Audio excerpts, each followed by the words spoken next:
Good morning, everyone. My name is Kathy Purdy. I am the Marketing Manager at Schoeneck King. I'd like to welcome you to this morning's webinar, Issues to Consider when Developing a Plan for Full or Partial Closure for Higher Education Institutions. Two quick housekeeping items before we get started. Any questions, please submit them through the Q&A box located at the bottom of your screen, and our presenters will do the best they can to get to those once the webinar has concluded. Also, if you would take a moment to complete the brief survey at the end of today's presentation, we would greatly appreciate it. So to get things started, I'm going to turn it over to Pete Jones in our Syracuse office. Thank you, Kathy. Good morning, everyone. We apologize for a slightly delayed start here. We've had some technical difficulties. I understand there was some problems with Zoom yesterday on a more wide-scale basis. So just another one of the little challenges we deal with. I'd like to, first I'd like to talk a little bit about our agenda and also introduce our speakers. This morning we are thrilled to have Barbara Lee with us. Barbara recently joined our firm. She is very well known to folks in the higher education field, and has worked both on the academic side of the house and the legal side of the house. We are happy to have her with us this morning to offer her expertise and also to welcome her to, I believe, her initial webinar with our firm. So welcome, Barbara. Candace Gomez is also with us. Candace is the head of our school law group and in our higher education group as well. In our Garden City office in Long Island, and she'll be joining us as well. And then Jane Sovereign. Jane is in our New York City office, also comes to us with a prior career, distinguished career in the CUNY system. And so we're very happy to be with you this morning. In terms of our agenda, Kathy, you can go to the next slide, please. We thought we'd start today with something a little different, a little bit of a tabletop exercise, and it's kind of a let's look back before, or at least that's how we're styling it. It is an after the fact, hypothetical scenario. We'll do a little play acting for you, and then we'll have some discussion regarding that. We did want to talk about the nuts and the bolts of an operational and shutdown checklist, some things to think about. We are very cognizant that most of you've already got a plan in place. But some things to think about and some things that we have been thinking about as we try to anticipate what might be coming. And apropos of that, managing a crisis when it hits. And unfortunately, I think that's more not if, but when. And I don't want to be overly dramatic with the word crisis, but I think we can all anticipate that we're going to have issues. This virus is presenting problems in every business, every industry, every walk of life. And so I think we need to acknowledge that there will be issues and think carefully about how we'll deal with them. We will take some questions as we go, but also we are going to have what we're calling a bonus session at the end. We had originally scheduled this for half an hour, but we're going to add for an hour, excuse me, but we're going to add a half an hour on at the end. We'll answer a few questions, and we've got a little bit of bonus content as well. So with that, I'd like to turn it over to Candace for a discussion of our hypothetical and to kick us off with our tabletop exercise. Great. Pete, thank you for that great introduction. I appreciate it. As we move into the scenario that I will read to you, and we will go through that in just a few moments, I just have a quick rhetorical question for our participants, because in the midst of spending hundreds of hours doing very intense and complicated planning to reopen your campuses, how many of us could have predicted that college parties would have been the downfall of so many carefully laid plans? That is the pattern that unfortunately we've been seeing develop over the past couple of weeks. At a university located in North Carolina, 1 week into the fall semester, they allegedly had multiple COVID-19 clusters emerge. This prompted the school to discontinue on-campus housing and make classes remote. According to news reports, one of the COVID clusters was reportedly traced to a dorm where students thought it would be fun to set up a slip and slide water activity outside of the dorm, where student after student made contact with the same plastic surface going down this water runway. And it's so ironic and almost tragic that after so much careful planning, investments in expensive PPE, and all these other resources, it may have been undone, at least in part, by a $40 water slide and a relatively small group of students not behaving responsibly. At a university located in Oklahoma, an off-campus sorority house, is reportedly under quarantine after many members tested positive for COVID-19. At a university located in Indiana, they started their fall semester on August 10th, and already they have more than 300 cases of COVID. As a result, the school has announced that it will conduct 2 weeks of remote instruction, and it's not clear whether the rest of the semester's in-person instruction will be canceled. And of course, at a university in New York, a school has reportedly suspended 23 students after a reckless gathering. And unfortunately, the list of schools facing significant challenges to reopen their campuses, that list is growing every day. And I did not name the schools, even though you may be aware of the names from news reports, because there is no reason to embarrass these schools. We want to stress that these are great schools with smart people working on good reopening plans. But these challenges could strike any school at any point in time. And we hope that by talking through the following scenario, we can help your school to think about potential pitfalls and to plan for some of these situations before they occur. So let's jump into the scenario that we'll be dealing with today. We have ABC University. It's located in central New York, and the main campus is on 200 acres of land. It's a residential college with about 75% of undergrad students living on campus. It has enrollment of approximately 7,000 undergrad students and approximately 650 graduate students. About 5% of the undergrad students are international students. And the university has 320 full-time professors and 300 part-time professors, with an average student to faculty ratio of about 16:1. Next slide, please. So we won't go through their complete reopening plan, but we just want to highlight a few of the points that may look familiar to you if you have some of these same points in your own plan. So let's look at the third bullet point, and we'll talk more about this at the end of the exercise, but these are just things to kind of keep in mind as we go through this scenario.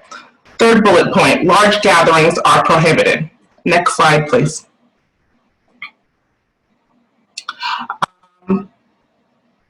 First bullet point here, students will not be permitted to visit halls in which they do not reside. Next slide, please. And here, let's look at the last two bullet points, that students must follow all physical distancing rules and wear face coverings according to guidelines while on campus, and follow all state and municipal executive orders and guidelines regarding face coverings and non-essential gatherings while in the community. And also all policies and procedures implemented as part of the campus response to COVID-19 fall under the jurisdiction of the Code of Student Conduct, and they may be enforced through the standard conduct process. Next slide, please. So here is the situation in which we are faced with today. On Tuesday, September 8th, ABC University permitted 50% of undergrad students to return for in-person instruction and on-campus housing. You just bear with me a moment, please. Thank you. A copy of the summarized reopening plan for ABC University was emailed to all students prior to their arrival on campus. On Saturday, September 12th, a group of ABC University seniors living in off-campus housing decided to throw a welcome back house party. Within 2 hours of the party starting, more than 200 ABC University students swarmed the party. Social media videos showed that almost all of these students were not wearing masks, not practicing physical distancing, and many students were drinking and visibly intoxicated. Next slide, please. By Sunday, September 13th at 2 a.m., After numerous calls from angry neighbors, the local police department shut down the party and told everyone to go home. Most of the students lived on campus and went back to their dorms after the party was shut down. By Sunday, September 13th at noon, both local and national media were following the story, and ABC University administrators were flooded with phone calls and emails from students and parents worried about the possible spread of COVID-19. ABC University's administrators and communications department assured the media and parents that the party was an off-campus event, the party was not sanctioned by the university, and the university currently had no confirmed cases of COVID-19. Next slide, please. Less than 2 weeks after the party, by September 21st, there were 375 confirmed cases of COVID-19 at the university. Administrators decided to pivot to a completely remote instructional model and directed all students to leave on-campus housing after their isolation/quarantine periods had ended. On September 23rd, the university president is meeting with the director of campus security, director of residential life, and the director of communications to analyze the events of the past few weeks. So in this role play that we are going to move into right now, I will play the university president. Jane Sovereign will play the director of campus security. Barbara Lee will play the director of residential life. And of course, Pete Jones will play the director of communications.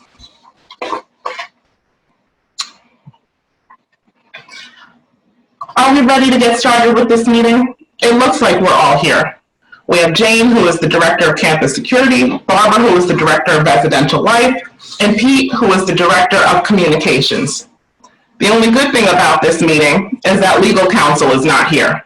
I never ask attorneys about their opinion concerning plans that I'm making because they always overanalyze everything, and most of the time they just find 100 reasons to tell me that I can't do what I want to do. So it's a good thing they're not in the room anyway.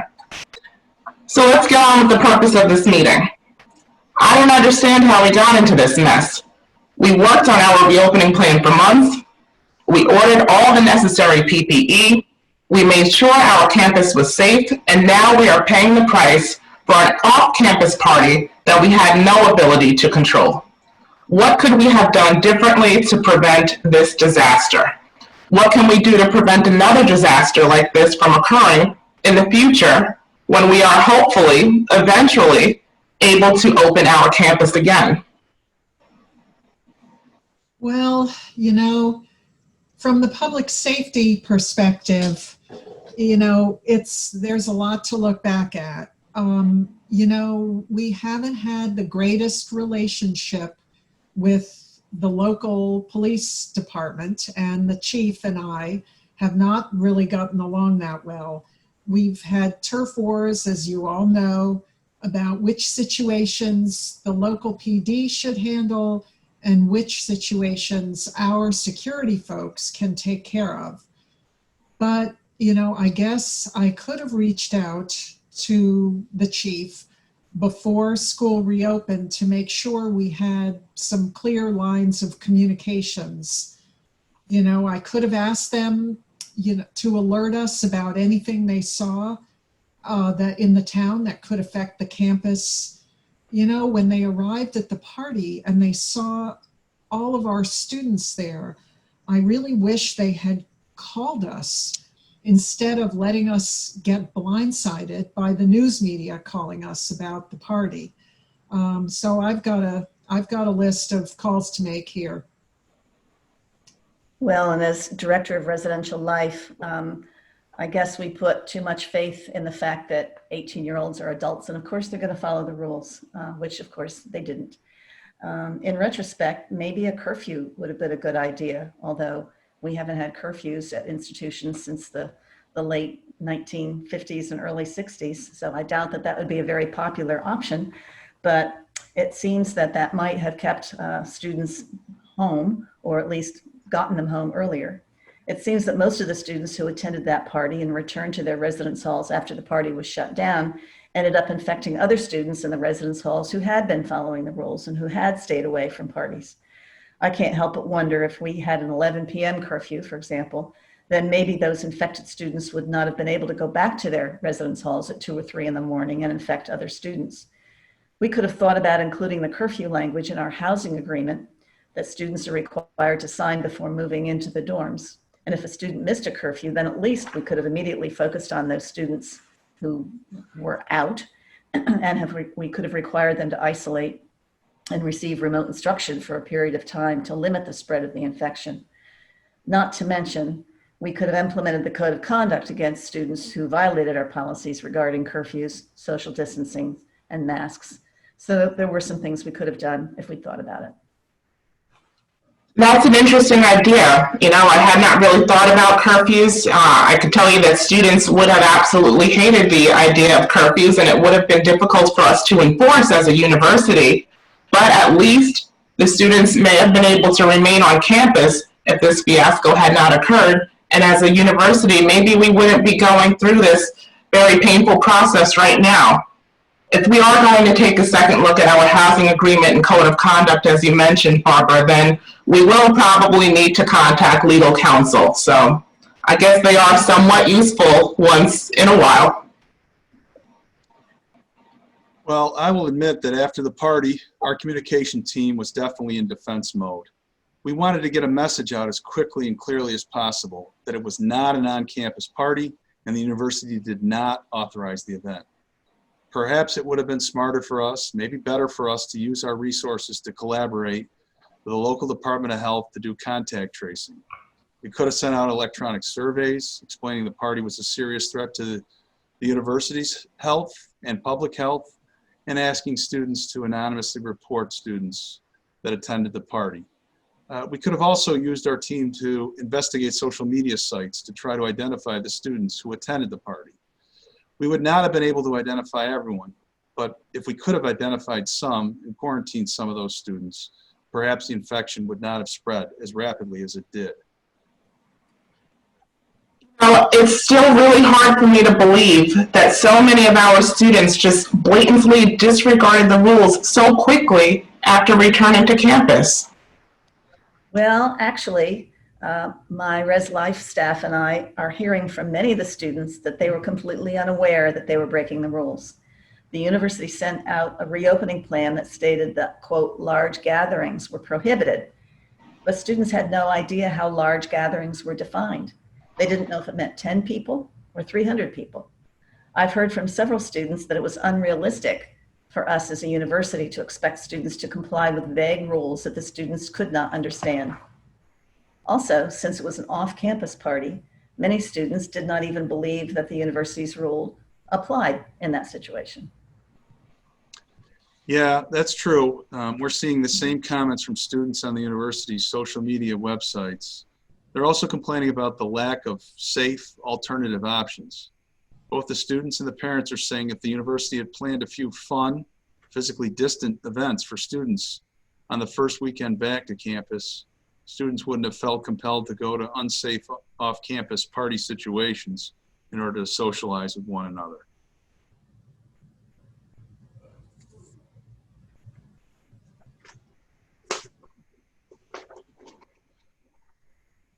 Okay, so that's our role play. I think Jane's going to take us through, some of the lessons learned. Some of them are fairly obvious, others maybe perhaps more subtle. Jane, you're muted, I think. Kathy, next slide, please. Thank you. As we noted, Candace noted with the language and Barbara noted, make sure, one of the lessons learned is to make sure that rules are clear and that they're clear about where they apply. If we're referencing laws and policies, we need to not just link, but probably spell out some key provisions for students. Additionally, it's critical to be getting input from Res Life, from Student Affairs, and from students themselves in terms of where the students are at, and make sure that information gets to all of the key decision makers, including the president. Plan events for and with students, as Barbara discussed. Campuses can consider a curfew.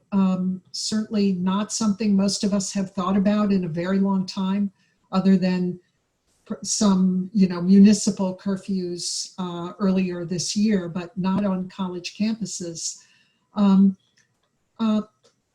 As we referenced, public safety and other departments should be reaching out in advance to their counterparts or their contacts in town, in the locality, in the advance of the semester, to make sure the lines of communication are clear, and maybe set a few expectations about communication or advance notice or heads up or things like that. Certainly, we're understanding better, I think, that it's really critical to be collaborating with your local health department and keep a public health focus on safety. Yes, there should be consequences if students break the rules. But again, looking at some of the situations that we've seen over the years in public health, where there's risky behavior that you have to acknowledge you cannot fully control, instead of just punishing people, you find some ways to improve safety, whether that's Narcan for drug overdoses, whether it's sharing needles in the addiction, supplying condoms for folks who are engaging in risky sexual behavior. I think we do need to focus some energy, not just on punishment, but on some public health approaches as well. Next slide, please.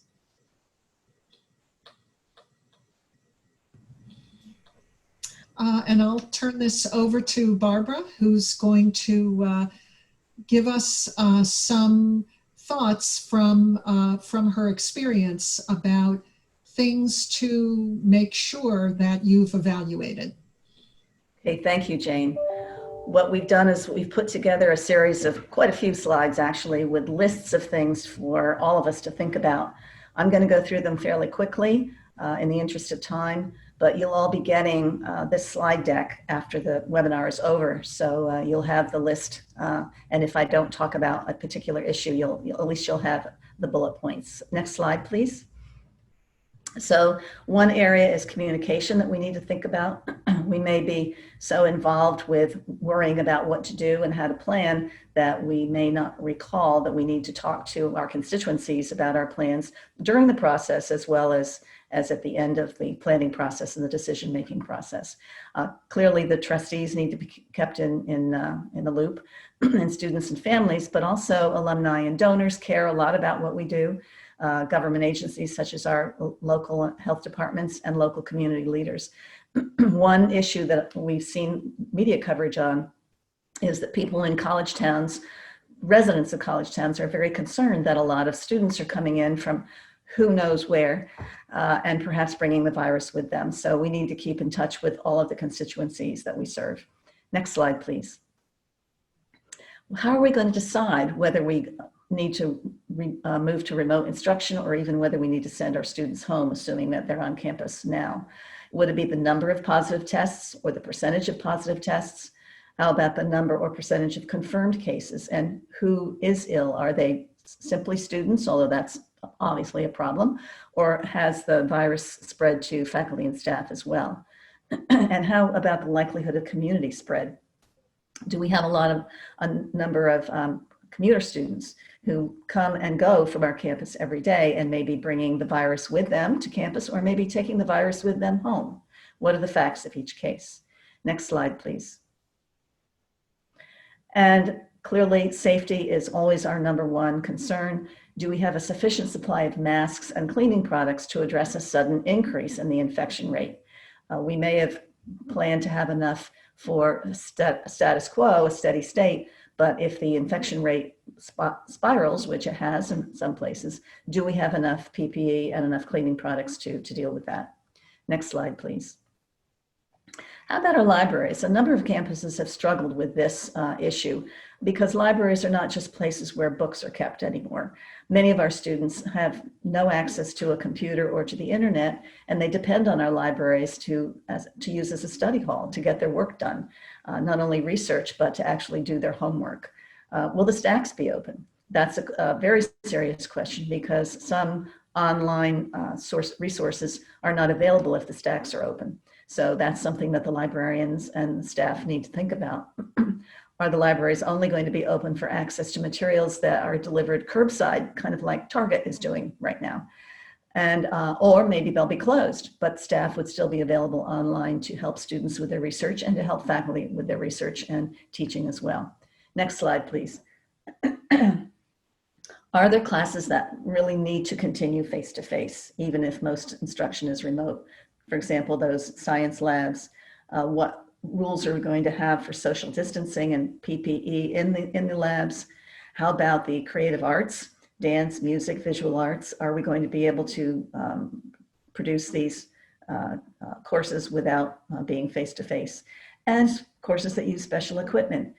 Clearly engineering courses, medical related courses, courses that use special 3D printing, for example, may not be able to be delivered virtually. So figuring that out ahead of time clearly is significant. Next slide, please.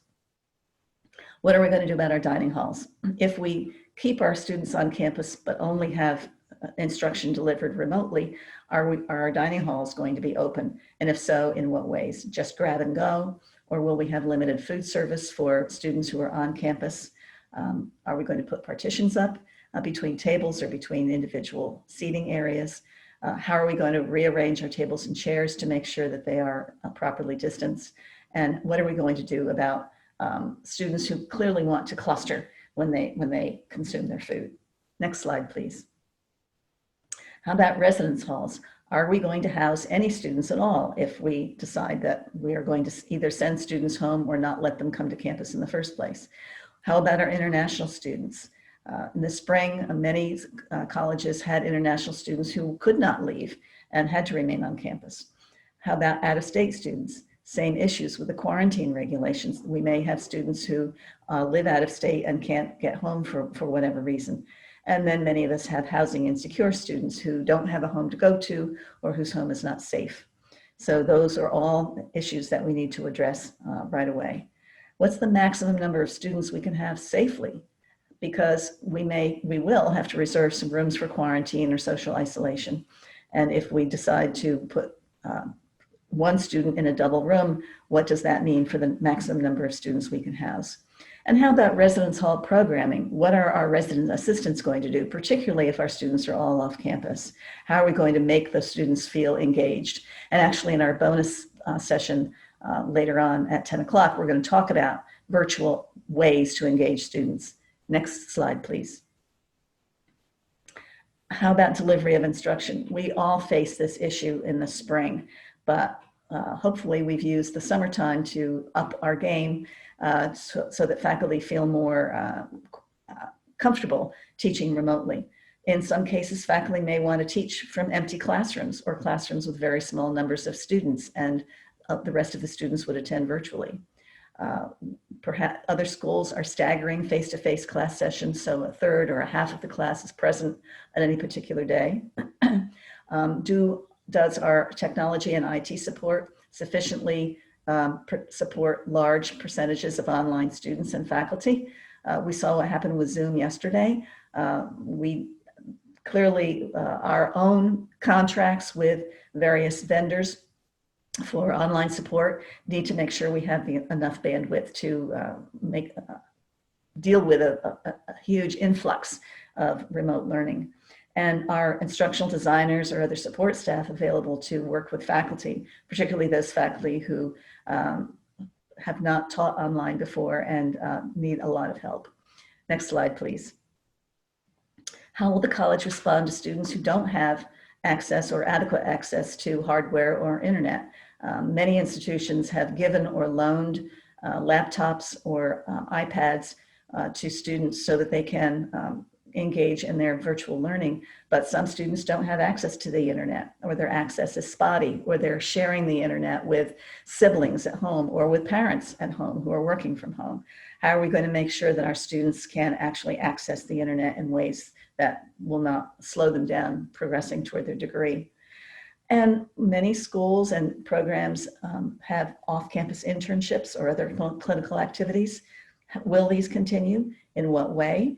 How will we protect our students, keep them safe when they're not on our campus and we don't have any control really over what they are doing in their internships or other clinical activities? And then, are we going to treat graduate courses differently from undergraduate courses? And how are we going to decide that? Maybe graduate courses will be on campus, undergraduate courses will be remote. A number of institutions have decided that, but that's clearly something that if we decide to do it that way, we're going to need to explain why. Next slide, please. And clearly, academic support for students needs to continue, whether they're on campus, learning in their dorms, learning in their classroom, or learning at home. So academic advising would need to be done virtually. Tutoring, how are we going to maintain our tutoring services for students, particularly those of us who have a large number of first generation and low income students who may need additional tutoring help? Faculty office hours, how are we going to manage the fact that faculty will need to be much more in touch with students and perhaps even in the evenings and weekends, particularly if students are at home with siblings or parents who are all working with perhaps one computer or one very low internet speed. Next slide, please. Faculty with labs, again, how are we going to make sure that they're safe? Who can use the lab? Some schools have decided that they will not allow any undergraduates in labs at the moment because graduate students or postdocs have priority. Again, if that's the decision, we need to think through what criteria we've used to make that decision and how we're going to explain it. Next slide, please. And then more safety concerns. How are we going to enforce the mask wearing and social distancing for not only students, but staff and faculty as well? We're going to do temperature checks. Are we going to test students twice a week, as some experts have recommended? Are we going to put hand sanitizer stations at building entrances? Are we going to limit restroom capacity? And if so, how? And of course, cleaning would need to be enhanced in terms of its frequency. What are we going to do about elevators if we have elevators in our buildings? Are we going to make people who are coming down use the stairs and going up, they can use the elevator? Are we going to limit it to 2 people in an elevator? And how about students, faculty, and staff with disabilities? How are we going to manage that issue? Next slide, please. Mental health. You've probably read numerous articles that this virus is affecting everybody's mental health, not just students, staff, and faculty. So who is going to provide mental health services and how? Will they be available virtually through telehealth? Particularly for students, but if you provide mental health services for staff and faculty, they would need to continue as well. Are you going to extend hours to evenings and weekends so that your constituents have access to mental health assistance when they need it, or at least make it more available for longer? Next slide, please. Well, and then there's the refund case. You may know that many schools have been sued for tuition refunds, either full or partial. Some schools are giving discounts on tuition, others are not. In the springtime, many of us were required, really reasonably required, to provide prorated refunds for housing, dining, and parking when we sent our students home in the middle of March. Next slide, please. And how about our student employees? Many students rely on campus employment to pay their tuition and to live. How will they be given work assignments? How will they be supervised? And how can our work study students continue to be paid? Obviously, we have to continue to follow the federal guidelines under Title IV for our work study students. We know that work study opportunities help retain students. And so we need to make sure that we can continue to pay them, but in ways that comply with federal regulations. Next slide, please. And student engagement. Again, we're going to talk about this in the bonus session at 10 o'clock, but we are going to be relying a lot more on social media than we have in the past. I believe we need to involve students heavily in the planning and execution of activities to not only just to keep them busy, but to keep them feeling as if they're having at least some version of the college experience and that they are having something of value. And then if we have students on campus, are we going to let them use our recreation facilities? And if so, how are we going to use them safely? Next slide, please. And then career development. Many of our students, if not all of them, are very concerned about life after college and what that will mean in terms of their careers. Shifting to virtual services will be very important, linking students with prospective employers just as we would if they were on campus. And clearly the employers, I think, have a vested interest in making sure that they cooperate with us this way. And then continuing to provide resume assistance and other job search services will be very important, particularly if our students are not on campus. Next slide, please. And then maintenance, I think that goes without saying. Next slide, please. And security. Some schools are only admitting people with appropriate IDs to buildings. We don't want a lot of people from the outside accessing our buildings so that we can control who is in our buildings if we need to do contact tracing, for example. So, but keeping, quote, outsiders off campus is very, very difficult. Most of us do not have secure, well, I'm going to use the word secure campuses where you must have a reason to be on campus in order to walk on. They are like using a public park for most of the people. So we need to think about how to monitor that, particularly if we have to use contact tracing. Next slide, please. Can we deliver student services remotely? Financial aid, the registrar, and student accounts, we hope they'll pay their bills, and we need to make it relatively simple for them to do that. Next slide, please. And how about our non-college constituencies? Our programs for children, our daycare, if we have daycare centers on campus, how are we going to manage those safely? And how about our enrichment programs for high school students, which pretty much were not able to be done over the summer, but it'll be very important for the development of our next generation of college students to keep these programs going. How are we going to do this in a virtual environment? How can we work with the schools in our locations to make sure that these students get the enrichment experience that they need and deserve? Next slide, please. So I'm going to turn it back over to Pete, I think, to move on the next segment of our webinar. So Barbara, thanks. And I know that was kind of a whirlwind tour. Some of that material, I think people have been, clearly thinking about, and others not. But we really wanted to take everybody through, kind of a checklist of things to think about. And to the extent that those have not been thought through, I think they're things to maybe, really start analyzing now. So, okay. So I think with that, I think we're ready to move on to the next portion. Kat, could you go to the next slide, please? Actually, we're at the right one. Oh, okay. Back one. Yeah. Back to Jane. Thanks, Jane. Yeah. Thank you, Pete. So for those campuses that are in the moment where you are just at the beginning, or you're at the beginning or about to begin the semester, you haven't yet had a crisis. So your plans are in place. You've done everything you can. What else can you do now in these moments at the start of the semester, in the 6 seconds of additional time that you have while you're dealing with everything else? There really are a few things that you can do in terms of preparation and planning that are not that hard and that can help a great deal when you are dealing with a difficult situation as the semester unfolds. So first of all, and I know at least one campus that's doing that, in maybe even today or yesterday, gather the president and the critical team for a real life 2-hour tabletop exercise with one of these scenarios, like the party or whatever, or whatever it may be, and learn what you can add or improve. Just everybody walking it through together, it's well worth the time. Deal with some administrative issues.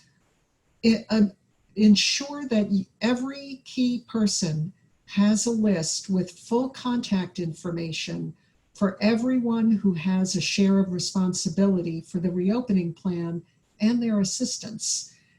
So you don't want to have a crisis where you're trying to reach the health department and you can't find that phone number and you're going through your text messages and your emails. You don't have that 20 minutes or that 5 minutes to figure it out. So make sure everybody gets the contact information and puts it in their phones. So you clear the path so you can be quick and decisive when you need to reach people, which is what you will be doing, of course, if there's an emergency situation. Similarly, make sure you have your list of critical external contacts and their full information and get that to the right people. Is the right person ready quickly to reach the local Department of Health contact? Can you be in touch so that you know when people are going on vacation and when you need to reach their deputy so you don't end up with a half a day of no response? Your vendors, don't forget vendors with PPE or other critical, your cleaning vendors or security, whatever it is. Your governmental contacts at the local, county, and state level, not only to ask for what you need or ask for information, but to touch base. We all know that elected officials particularly want to be kept in the loop. That's critical. And make sure you're well able to reach your external medical, psychological health advisors, because questions will come up at awkward times, and have that info right at your fingertips. Next slide, please. So as Barbara mentioned, triple check your platform and your institutional capacity, because of, that's your lifeblood. Remember the sort of tried and true old technologies. Your emergency alert system, don't forget that. Encourage and message incoming students, incoming parents, members of the community to sign up for those emergency alert messages. Those are still critical and very important, and could be important with COVID, if there are COVID outbreaks, to be very clear about where people shouldn't go, or you can't go to a certain floor of a dorm and so forth. Consider, again, in your 6 seconds of time, but you've got a long list, but consider whether there are other groups you should be communicating with, as Barbara mentioned. Particularly, don't ignore community leaders, your nonprofit leaders locally, your clergy. They're folks who can be so helpful and so important to you. Make sure you do whatever you can to keep them in the loop.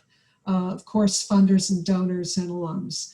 And finally, this is a good time to take a look and make sure that your training and your documentation of training and other critical things, all these things that are in your reopening plans, are happening smoothly, and that you work out any glitches now while it's not a crisis.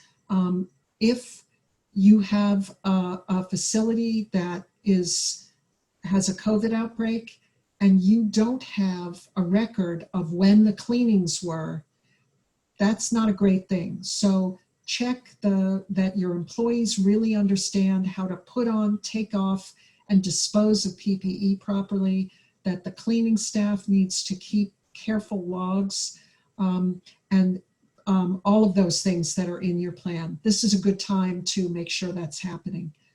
Next slide, please. And then again, remember your staff who don't have computers that they use all day, every day.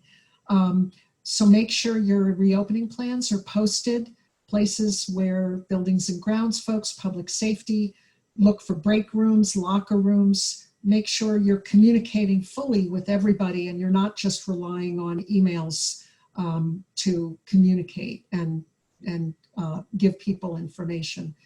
And then again, take a look before a crisis hits about are you really doing what you need with the information you're gathering, with information on, for example, on your health screenings?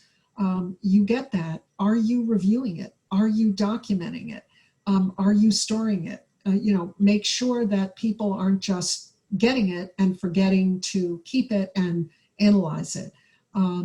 So all of these things are action items that you can be doing now and will help you if you get them working smoothly before things really get underway. Next slide, please. So let me, a couple of questions here for the group.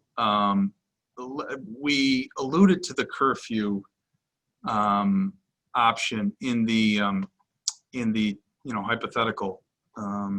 Let's talk a little bit about whether, legally and practically how that might work.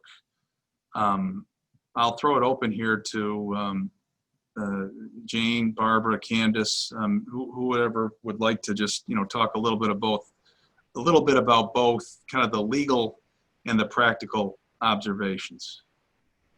Start with Jane. Go ahead, Jane. Sure. I mean, I'll start by saying that honestly, I have not dug into the legal research on this issue.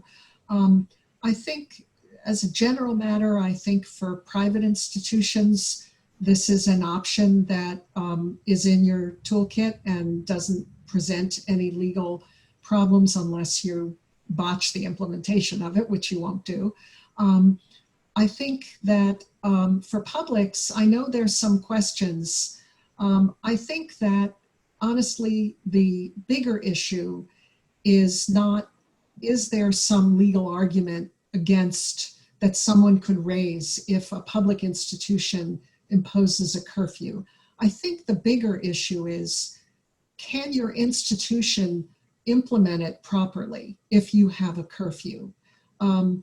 If you don't have the personnel to really enforce it, or the capacity or the will to really be able to enforce it, I think we all know the mantra that, having rules that you don't follow is not a good recipe. If you have a curfew and you ignore it, that doesn't send a good signal, and I don't think you make the campus safer. If you have enough space and housing to be able to isolate or quarantine individuals when they are exposed or when they come home from something after curfew, and that's the consequence, so you don't put them in the mix. If you have staff who can enforce curfews, it seems to me something very much worth thinking about. And if, as a public institution, you get a challenge, then you face the challenge and you deal with it. But if there's something that you can put in your toolkit that could help, these aren't, again, these measures aren't substitutes for other things. If you have students who are out there holding, inappropriate parties, you may not only want to make sure they know the right thing to do, and you may also want to have measures, whether they're through your disciplinary code or not, of sending people home, sending them home for a time, or other consequences. Barbara, any thoughts from you on sort of back to the future here with the curfew? And Barbara, before you do that, we're going to put a poll question out there to see if there's any interest. This is not, it's not, are you doing it or not, but would you consider it? Would be interesting to kind of get the sense of the group. Go ahead, Barbara. Well, I was just going to say, Jane, I completely agree with what you said. This is a matter of student safety. And I think if there were a legal challenge, the safety argument, particularly if you get your local public health folks on your side during the planning process, would be very helpful. The most important thing, I think, is making sure every single student understands about the curfew. We don't want them saying, well, I didn't know. If I'd known, I would have been here, blah, blah, blah. So there'll have to be a huge educational effort to make sure that the students have heard the message, I'd say a dozen or 20 times maybe. Social media, their residence hall assistant, other staff, signs everywhere. It probably sounds like overkill, but it's a public safety issue, and I don't think you can tell them too many times. Yeah, that's correct. I guess I'll just add one more comment to the curfew discussion. We know that if a student violates the curfew and they're trying to get back into their dorm, they will still need a place to sleep for the night when they eventually return. So that's one thing for us to think about, because if the curfew is at 11 p.m. and a student arrives back to the dorm at midnight, you probably will not want to let them into the dorm because they may have been attending a party and then go back to their dorm room and infect other students. But you will probably need some type of quarantine or isolation room for that student to go to for maybe the next 14 days of isolation, or until you decide whether to invoke your code of conduct and perhaps ask them to leave the campus or take some other measure. So there will need to be some type of temporary housing situations that are thought about ahead of time. If I can jump in for a second also, it's pretty obvious, but if you do have a curfew, students will have made their life plans before you impose one. So be aware that there may be cases to make exceptions. If students need to, if they have a job in town that ends at midnight or what have you, just be aware of that there will be exceptions, and just be able to deal with them in a reasonable way. Okay, so another question here, and this is the critical question, but it's worth throwing out to the panel. What is your advice about balancing communication protocols, etc., related to COVID, expectations, virus dashboard, things of that nature, with so-called normal campus activity? I'll start with the idea that this is just a really tough question, because we want to give people the on-campus in-person experience. That's what I believe we've heard that is preferred, and for a million obvious reasons.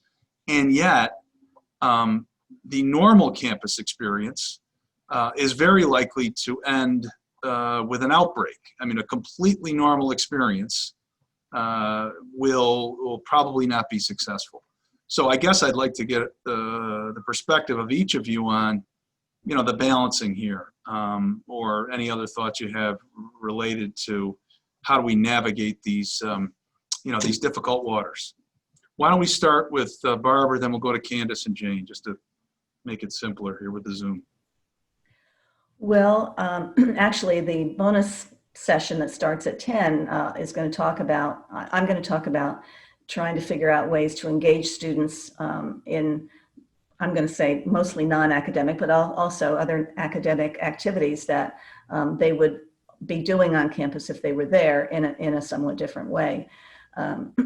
So for those of you who won't be able to stay for the bonus session, I'll just say, and then I'll repeat again, the students come to college for a college experience, not just classes. And the ones that are either taking a gap year or not coming back at all are very unhappy about the lack of access to the college experience. And I can understand that. We're all unhappy about it. So I think we need to think about ways to make sure that we do everything we can to give them that college experience, even if it's in a different format and even if it's remote. Hi, Barbara. Yes, I agree with that. I also looked at the question a little bit differently. I was kind of originally reading it from the perspective of how do we balance communicating information to students about COVID, and for example, they said a virus dashboard with normal campus activity in terms of how do we keep students in the college community informed while not scaring them and making it seem like a constant state of emergency. So I don't know if any of the other panelists kind of looked at the question that way, but I would say that if that was where the question was coming from, I would say that probably more information is better. These are college students, they're adults, even though they may not always act like adults, and they are interested in their own health. They want to know how many positive cases have been confirmed on campus. They want to know information about the clusters and how to best protect themselves. And of course, we don't expect everyone to follow the rules, and that can be from the undergraduate freshman student all the way up to the graduate school professors. There's always going to be exceptions to the rule, but I would say that giving more information is better than trying to hide some of that information, as scary as it may be, because the lack of information sometimes is more concerning than not having the numbers out front and in the open. I very much agree with both. I think you've got the big elephant in the room here and you can't ignore it. But it's a great question. How do you strike the right balance between endless COVID all day, every day, 24/7 and ignoring it? I think a key piece that we haven't talked about that much is your staff and faculty. I think it's important to support the staff and faculty who are going to be key to the students' experiences. This is, you've got a wide range of people with a wide range of attitudes. It's a big job and not easy, but not just of course, your immediately student-facing res life and student affairs people and all of that, but help your campus. Give them helpful tools to give them confidence, to help them keep their focus on the students, that this really is all about the students, and to help think about how you can equip them to be able to create great experiences even in the midst of this for students.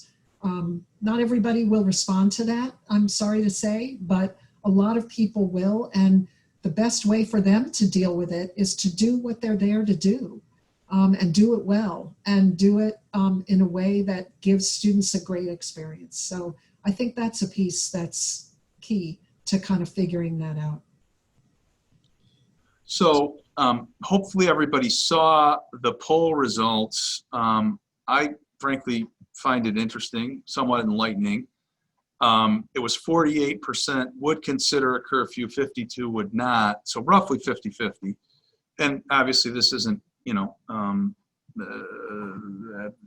completely scientific, but I from the, kind of seat of the pants approach, it looks like, some people are saying, they would, it's an option that they would at least consider. So I find that interesting in terms of just, the temperature on this session. It is 10 o'clock, 10:03. I think we can move on to, some of our bonus content. Keep the questions coming. We'll answer some more as we go, but I'm going to turn it back to Barbara to talk a little bit about, some student engagement considerations. Okay, thank you, Pete. It really struck me as I've been reading the coverage about campuses and the issues that they're facing, and the interviews that the media have been doing with students, not just recently, but since last March, about the sadness that students and faculty and staff also, but we're thinking about students primarily right now, have, that they're missing out on the wonderful college experience that so many of us had, and so many of us want for our students and for our own children. And I think it's helpful to think about ways that perhaps we could not replace it. There's no way we can replace it with all of the constraints we're facing, but some things that could be done. And I suspect many of you, if not all of you, are doing most, if not all of this already. But I just thought we could chat about options that we could consider to try and get our students more engaged, not only with their classwork, but with the rest of what they like to call the college experience. So next slide, please. So it occurred to me that many students choose a college for very special reasons, not necessarily because it's the closest to home or the one that one of their parents went to perhaps, but because of its own unique characteristics. So what is your college particularly proud of in terms of student activities? What is it known for? What is it historically committed to? And are there ways that you can develop experiences, programs, activities for students that either try to mimic what they would have been doing on campus if they could be on campus, or be doing in a non-socially distanced way if that weren't necessary? Next slide, please.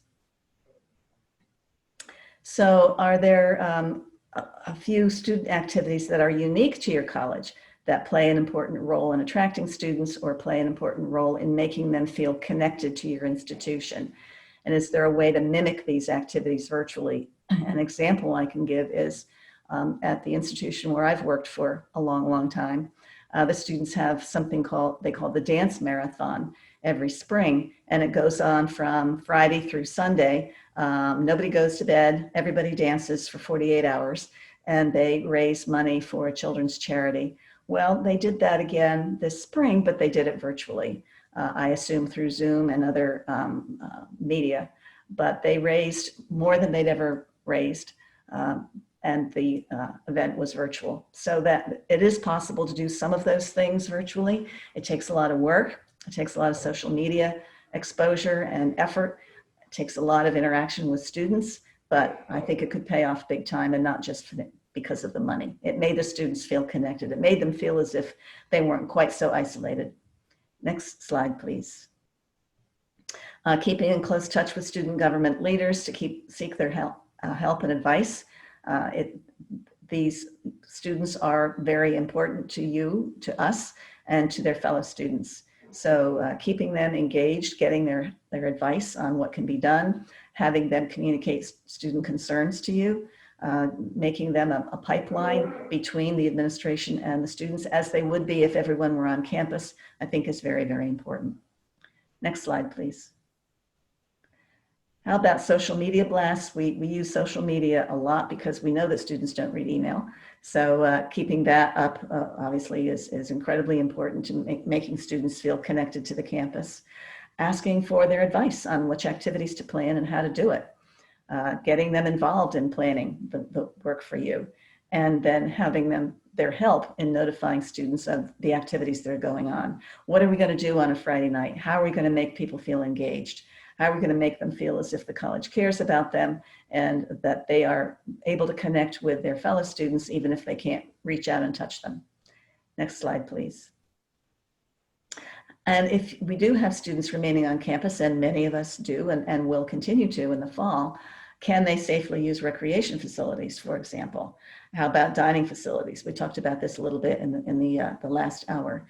And are there ways that performing arts events can go on, even in a virtual way or in a socially distant way, so that students can watch their fellow students or engage with their fellow students in the performing arts, so they don't, again, feel quite so isolated. I think the isolation is the problem, and frankly, it may be the rationale for these parties that students are having, because they have been isolated for so long that they really need to feel the need to reach out and connect with their students, perhaps more than we would like them to.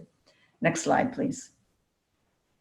Career and professional development opportunities. We talked about that in the last hour. Internships continue to be very important to students, and if they can be done safely, then why not? Virtual career development advice and workshops and webinars by potential employers.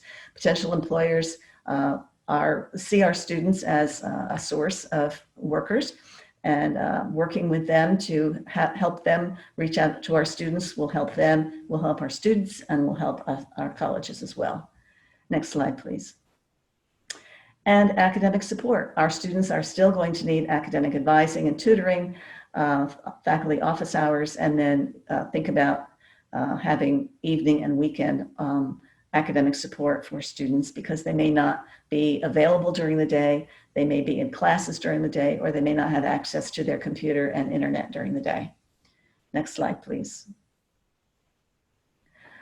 Okay, here's a thought that this is something that if students were on campus, it would happen naturally, that students would find faculty members to work with because they're in class with them. They would stay after class and say, you know, I'd like to work with you on an independent study or a research project. How can we replicate this in a virtual environment? How can we get faculty to connect with students, to give them one-on-one research or other sorts of experiences that if they were both on campus, that would just happen naturally. The library can reach out to students, but specific students' majors or other identified interests, to suggest research projects, to suggest paper topics, to suggest ways to keep them intellectually engaged while they're either at home or learning remotely in their residence halls. And then perhaps we can create discussion groups on academic or non-academic topics, either facilitated by a faculty member or a graduate student. Students can sign up for small discussion groups on Zoom. These have been reasonably successful to get students excited about learning, not necessarily related to a course, but something that, again, would happen automatically or just by chance on a university campus. These happen all the time on a college campus. Doing it virtually is more difficult, but we can figure out ways to do it. Next slide, please.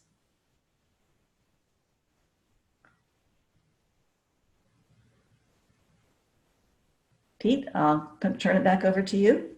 Okay, great. I'm going to introduce a new poll question here, just for, again, to kind of our own edification to see where people are. But the question is going to be, do you have a hard metric or metrics for going remote, as opposed to evaluating all the factors as you go?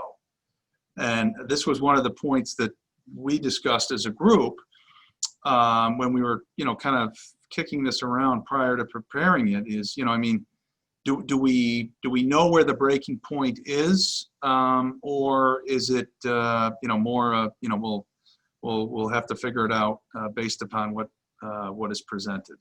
So with that poll question in mind, let's throw open another question that I think a number of people have been sort of asking about, and that is the notion of whether there should be amnesty when there are violations of our COVID related protocols in conjunction with the report of a sexual assault. And so this is similar to kind of the notion of amnesty for alcohol being involved, that we generally want to encourage people to make these reports, and not to have fear that if they make such a report, there are going to be disciplinary consequences for the conduct issues, and therefore they're not going to make the report. So I will. I'm going to throw this question open as well, but I'm going to just offer a comment or two before I do. I mean, I think this is the intersection of two very important policies, and so this one is one that may not have an answer, or it may be an answer that we need to adjust as we go, because we certainly want to promote the freedom to bring Title IX complaints, report assaults and harassment and other things. But we also, and that's a campus safety issue and a critically important one.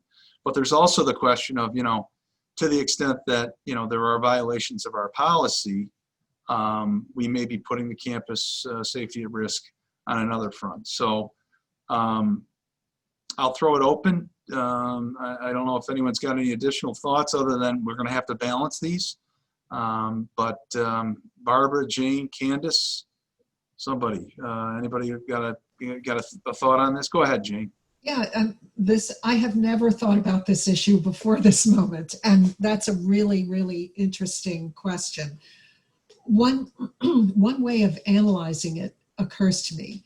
I think part of the reason for the amnesty with respect to alcohol or drug use, with regard to reporting a sexual assault, is that alcohol and drug use can be correlated with activities that lead to sexual assault. I mean, there's, I'm not saying, there's a causation there necessarily, but certainly it's a frequent and that sexual assault becomes more likely when there is misuse of alcohol or drugs, shall we say.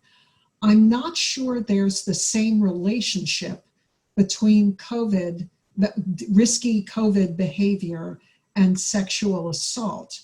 What I would say is there ought to be some thinking about alcohol and drug amnesty for reporting COVID violations, COVID restriction, because that seems to me to be a similar relationship that we hear this certainly in outside of campuses, that not only do human beings want to get closer to each other as they talk, when people drink, they lose their awareness. They can, or use drugs, they can lose their awareness of how far away they are, whether, inhibitions, etc. So it seems to me maybe the rule is to expand the alcohol and drug amnesty for reports of violations of the COVID rules.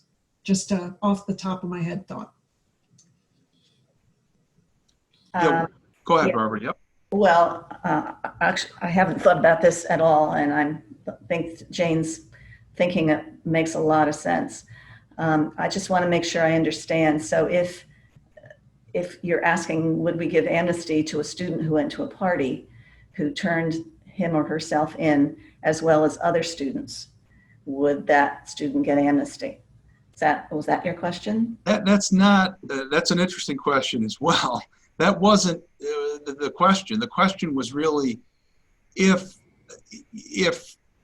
the sexual assault that's reported has embedded in it violations of the COVID policy.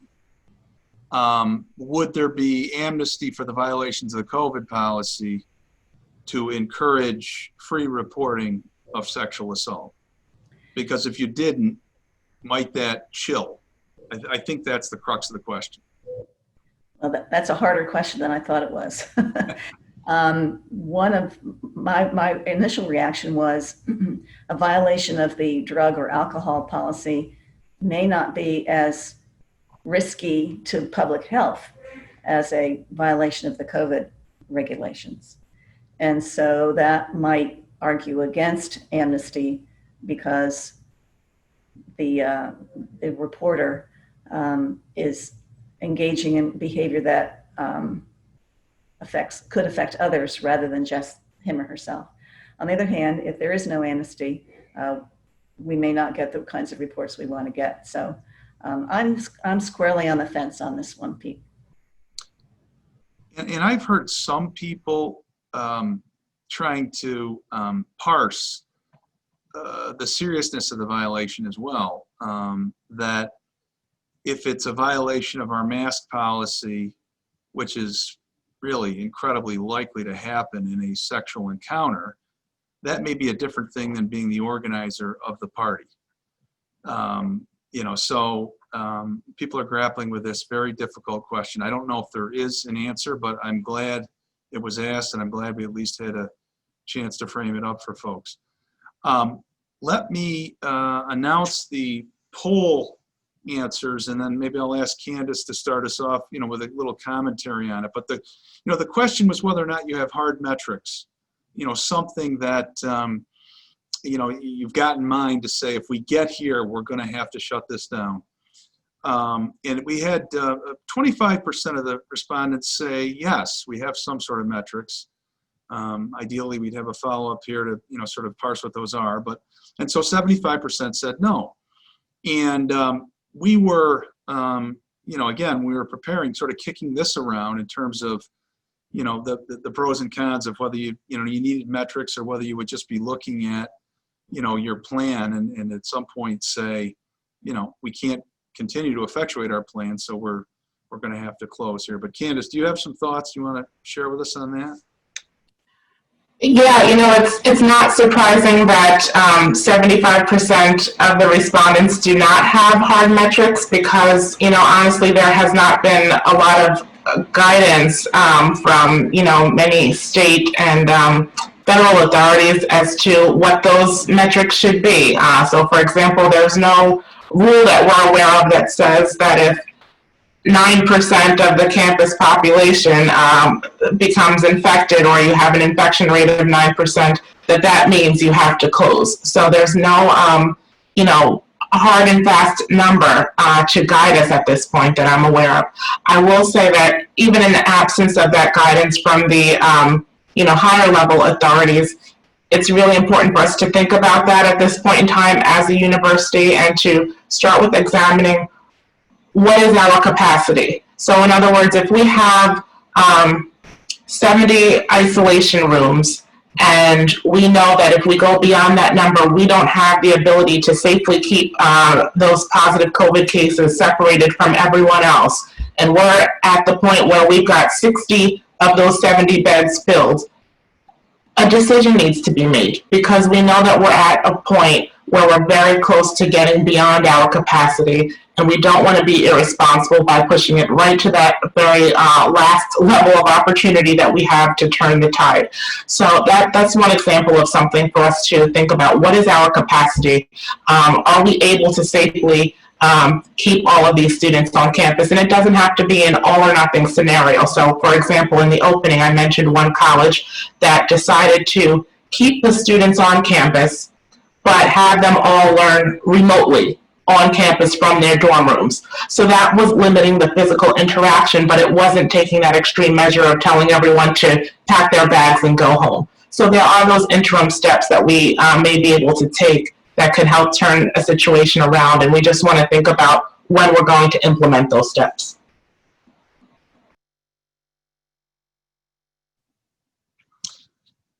Jane or Barbara, any thoughts on that, the metrics issue, or where the tipping point might be for each of you?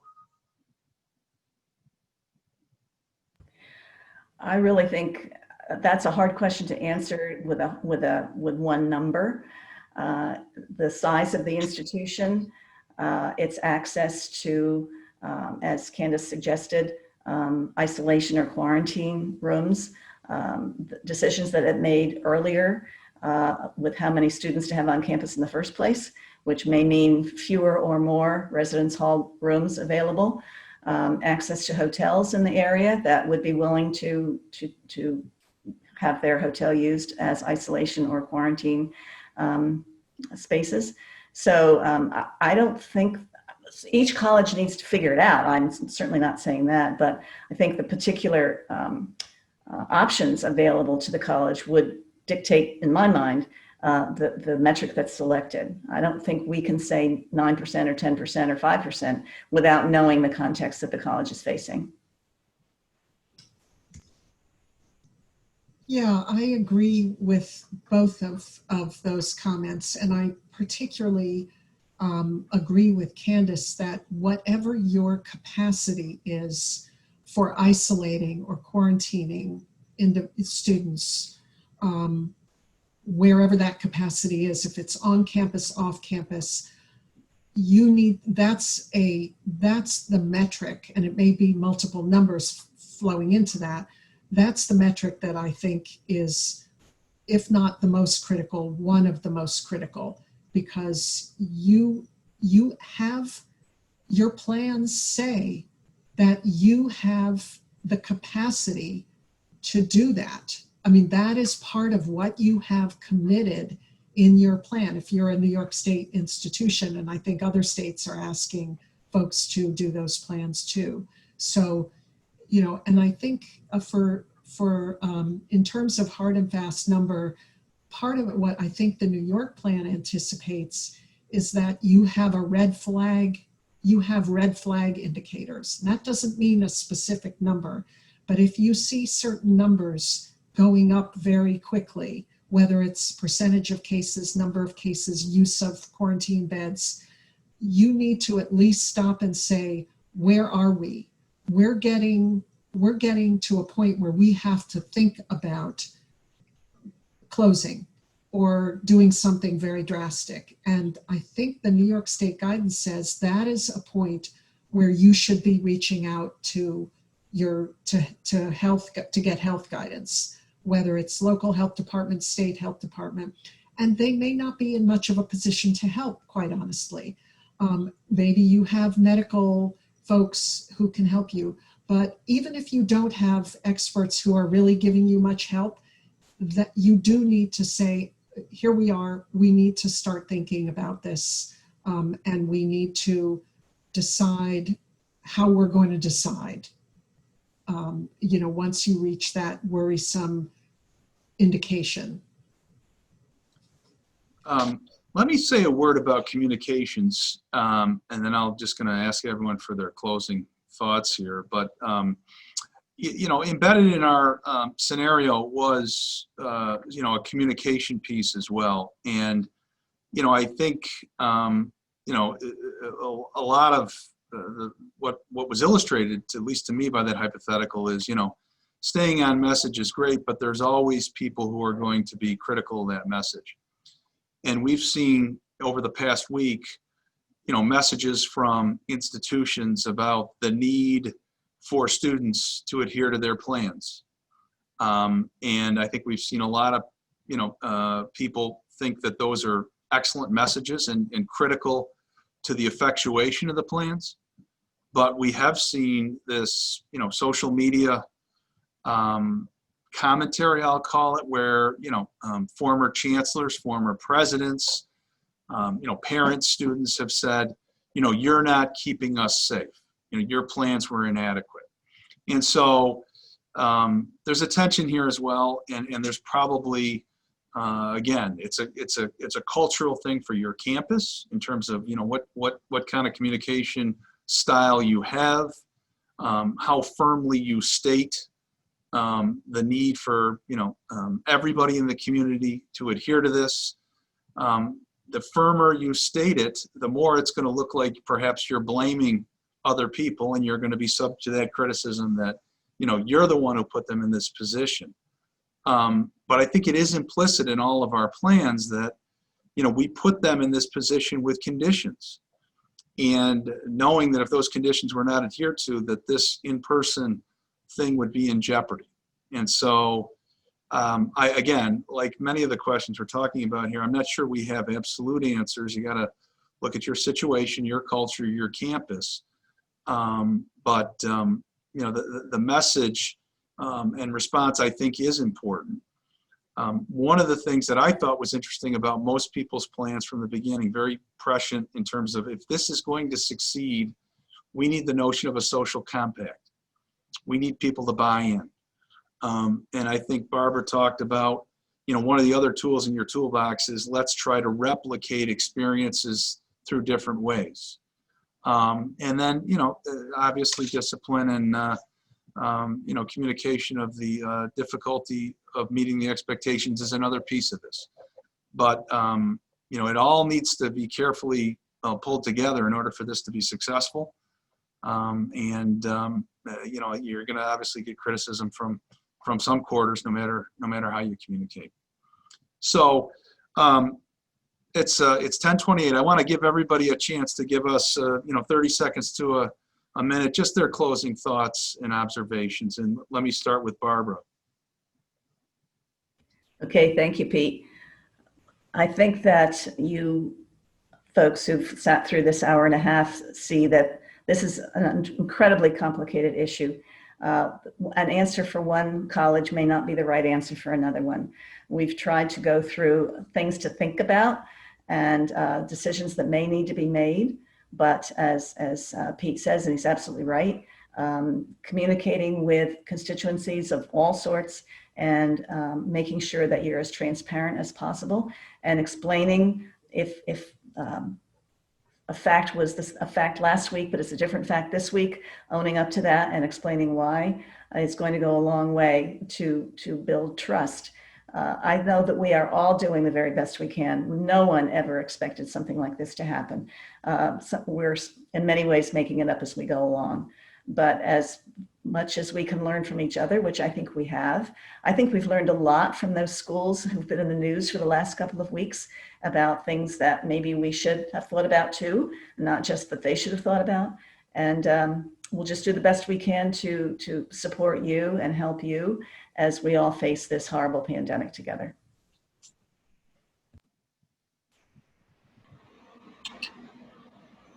Great. I guess I'll jump in with my final thoughts here. So I would say that trying to run through a tabletop exercise at your institution is probably one of the best tips that we can give.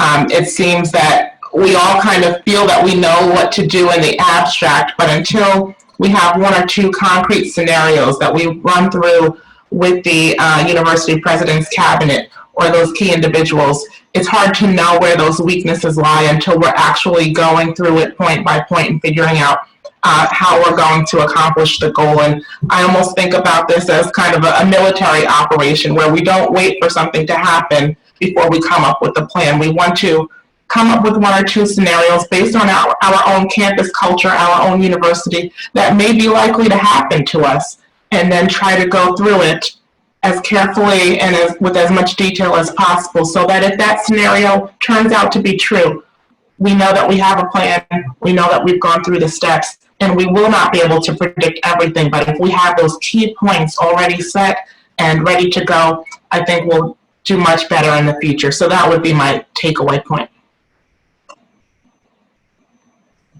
And thank you everyone for attending the webinar. We do appreciate it, and we hope that you will reach out to us if we can offer any further guidance or assistance to you along the way.